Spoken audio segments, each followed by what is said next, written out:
depending on who you listen to this week, and I guess maybe there is also a range of perspectives on this. Jeff Flake, we should be already chiseling his face into Mount Rushmore. He gave a historical speech on the floor of the Senate. He wrote a historical opinion in the New York Times. Or the other position that I will concede right up front is who cares?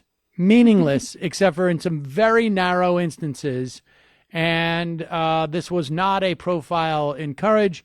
It was rather a profile in somewhat cowardice and in brand proposition reinforcement.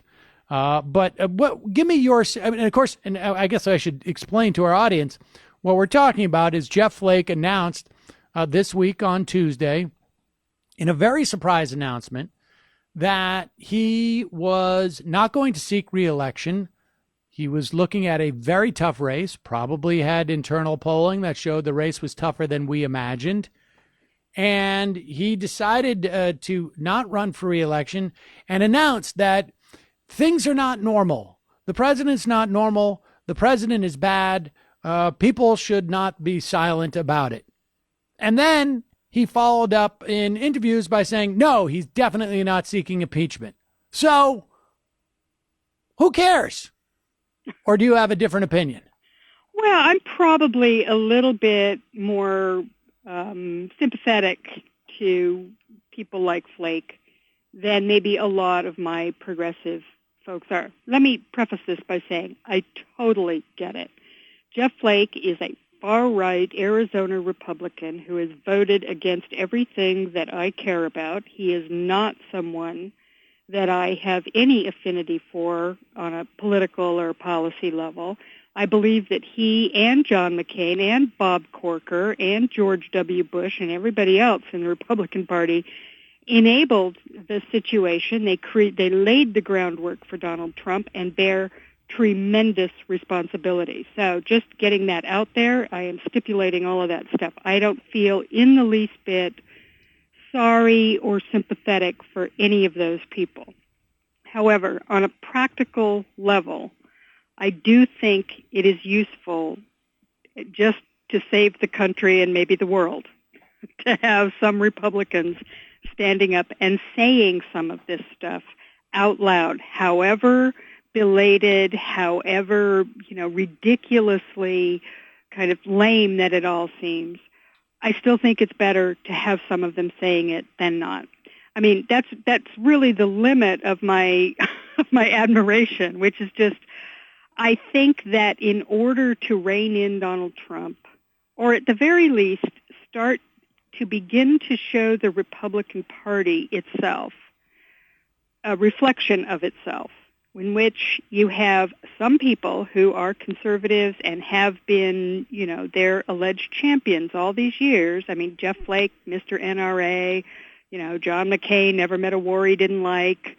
Bob Corker, I mean, he never met a tax cut he didn't like. I mean, these are not people who have ever been known. Nor a race-baiting campaign, we should say. Absolutely. One of the ugliest race-baiting campaigns that I've seen in modern times. So these are not good guys by our reckoning, but by a few people in the Republican Party who could theoretically maybe sit out an election in 2018 or vote for someone else in the 2020 primary, or potentially, start to, write some letters or say something somewhere. This strikes me as being something somewhat useful. I mean, I don't think that it's going to change anything, and frankly, I think the party is probably already too far gone to change. But nonetheless, we have elections to win. We have one coming up in a year, and having Jeff Flake say this, I think, is something that could be useful, perhaps in television ads, that there are ways for the Democrats to take advantage of this, and that maybe on the margins there are some Republicans out there. I mean, I saw a focus group on CNN last week where it was about half and half. Half of them are Tea Party people going, well, we didn't vote for a pope. We voted for someone to get things done. But the other half going, I don't know. I came of age back in the 90s, and we said a lot about character, and this guy's not showing character.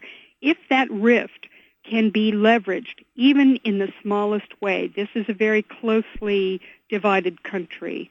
It may make the difference in elections, and that is everything, because I don't see impeachment coming down the road. I mean, I think it'd be great if Jeff Flake said it, or any of these guys, if they, or the 25th Amendment, or any other way of getting Donald Trump out of there. But, you know, assuming they're not there yet, maybe the Mueller investigation will turn up something that will flip that switch. I don't know. But in the meantime, elections are what we have, and that is what I'm looking at. So, you know, I realize I sound a little wishy-washy here, but I'm trying to look at this in, you know, how do we save ourselves? And any tool that we have to do it, I think, is useful. And I don't give a damn about the Republican Party, you know, whatever their issues are. But, you know, they are a major party. They are the other major party from the Democrats, and they have to be reckoned with one way or the other. So, you know, let them have this battle and see if maybe a few Republican voters can be peeled off. Well, all right. We're going to take a break here, but I will say this. I agree with you. Obviously, I agree that none of these people deserve our forgetting, you know, who they are politically in our society.